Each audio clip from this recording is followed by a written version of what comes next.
সবার প্রতি অনেক কৃতজ্ঞতা প্রকাশ করব সবসময়।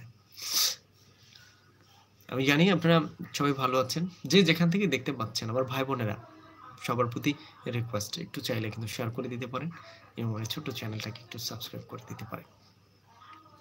তো আপনারা যদি পাশে থাকেন তাহলে আমার একটু সাহস বাড়ে। আমি ২-৪ কথা বলবার কোনো মাধ্যম খুঁজে পাই। ভালো লাগে নিজেকে। তো যারা যেখান থেকে দেখছেন চাইলে কিন্তু আপনি কমেন্টস করতে পারেন। কার কিরকম পড়াশোনা হচ্ছে, যারা স্টুডেন্ট তারা বলতে পারেন। আরেকটা বিষয় বলি, দেখেন মোটিভেশন নেয়ার জন্য বেশি কিছু না। কিছুদিন আগে কিন্তু মেডিকেলের অনেক ছেলেপেলে চান্স পেয়েছেন। যাদের ভিডিও আমরা দেখেছি। তারা আবেগে আপ্লুত হয়ে যখন চান্স পেয়েছে সেটা দেখে কান্না করে দিয়েছেন। সফলতা না, বিশ্বাস করেন আপনার যখন সাকসেসটা আসবে, আপনার সব কষ্ট আপনি ভুলে যাবেন। কিচ্ছু মাথায় থাকবে না। কখন যে উবে যাবে ভাই, আপনার মাথায় থাকবে না। এই যে বাচ্চা ছোট, ছোট ছেলে-মেয়েগুলো যখন মেডিকেলে চান্স পেল বিভিন্ন জায়গায়, পরিবার সহকারে বসে, বসে কান্না করছে। একটা ছেলে বারবার বলতেছে বাবাকে ডেকে সবার ১ম এ, "বাবা আমি তো চান্স পেয়েছি। আমি অনেক রোগা-সোগা। আমার শরীরটা পড়তে, পড়তে একটা ছেলেপেলে রোগা-সোগা হয়ে গেছে দেখতে।" এটা এরকমই। দিন শেষে এই যে যারা সাকসেস হয়েছেন, যারা মেডিকেলে চান্স পেয়েছেন, একজন ডাক্তার হিসেবে প্রতিষ্ঠিত হবেন, তাদের প্রতি কৃতজ্ঞতা তারা যেন সবসময় মানুষের ভালো কাজে নিজেদেরকে সঁপে দিতে পারে। মানুষের সেবায় নিজেকে যেন সম্পৃক্ত করতে পারে। ওদের প্রতি দোয়া, ওরা যেন ভালো থাকে, সুস্থ থাকে। এদের মতো কৃতী সন্তান আমাদের দেশের সম্পদ। বেঁচে থাকুক এরা সবসময়। তো যাই হোক আমার ভাই-বোনেরা যারা দেখছেন ঠিক এই মুহূর্তে আমাকে সবার প্রতি কৃতজ্ঞতা এবং ভালোবাসা। কে কোত্থেকে দেখতে পাচ্ছেন চাইলে কিন্তু কমেন্ট সেকশনে লিখে আপনার কথাগুলি আপনি ছোট্ট করে লিখে বলতে পারেন আমাকে।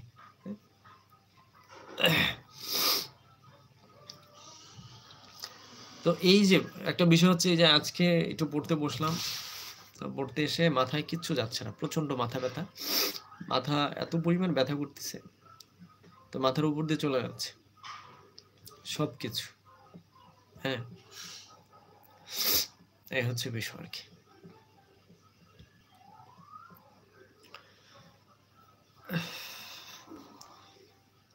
তারপরে বলতে যেটা বলছিলাম যে হচ্ছে যে অভ্যাস তৈরি করা উচিত। পড়াশোনার একটা অভ্যাস তৈরি। প্রথমত হয় কি যে পড়তে ইচ্ছা করছিল না। আর একটা বিষয় বলি যে যেখানেই থাকি না কেন, যেই সেক্টরে যেখানেই জব করি না কেন, প্রত্যেকটা জায়গায় না একটা অফিস পলিটিক্স থাকে। দেখবেন আপনি অনেক ভালো কাজ করছেন। আপনার সাথে যখন আপনার অন্য কারো সাথে একটা বন্ডিং ভালো তৈরি হয়ে যাবে, বাকি যারা রয়েছে তারা খুব হিংসে করবে। আপনার কর্পোরেট লেভেলেও জব করতে গেলে দেখবেন আপনার ভালোটা না কিছু শ্রেণী মানুষ আছে যারা সহজে নিতে পারবে না। তারা আপনাকে টেনে হেঁচড়ে উপর থেকে নিচিয়ে নামানোর জন্য ট্রাই করবে। এমন একটা জায়গায় নিয়ে আসার জন্য ট্রাই করবে যে হচ্ছে আপনি যাতে ওই জায়গাটা কখনোই ডিজার্ভ না করেন। অফিস পলিটিক্স বলে এটাকে। এভাবেই চলে। সো এই ক্ষেত্রে যারা জব করেন তারা একটু চোখ কান খোলা রেখে কাজ করবার ট্রাই করবেন। তবে আপনি আপনার জায়গায় সবসময় বেস্ট।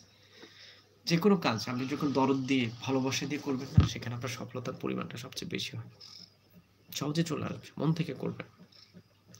একদম ভেতর থেকে করবার ট্রাই করবেন। দেখবেন সেখানে আপনি 100% যদি মন থেকে আপনি চান না, আপনি সেখানে সাকসেস হবেন ১০০ তে ১০০। এটাই সবচেয়ে বড় বিষয়। এতে আমরা হয় কি আমরা মরার আগে মরে যাই। মরার আগেই মরে যাই। তো এর কারণে হয় কি যখন আমরা কোনো একটা জিনিস স্টার্ট করে যখন দেখবেন সফলতার ঠিক কাছাকাছি চলে গেছে তখনই আমরা হালটা ছেড়ে দেই। হয় না। এটা ভাবি না আমরা? আমাদের হবে কি হবে না এটা নিয়ে। তো হালটা ছাড়া উচিত না। যেকোনো স্টেজ থেকে আপনি চাইলে আপনার লাইফটাকে মোড়টাকে ঘুরিয়ে দিতে পারেন। এটা সম্ভব। এটা অসম্ভব বলে কোনো কিছু এটা।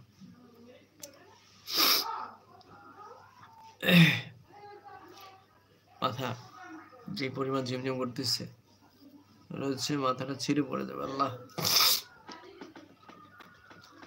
আমার ভাই-বোনেরা যারা দেখছেন ঠিক এই মুহূর্তে আমাকে সবার প্রতি কৃতজ্ঞতা এবং ভালোবাসা। অনেকটা সময় জুড়ে আমার সাথে আছেন ঠিক এই মুহূর্তে।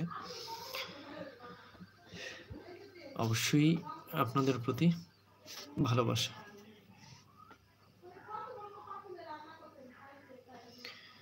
তো হচ্ছে আচ্ছা আমাকে কিছু সাজেস্ট করেন আপনারা তো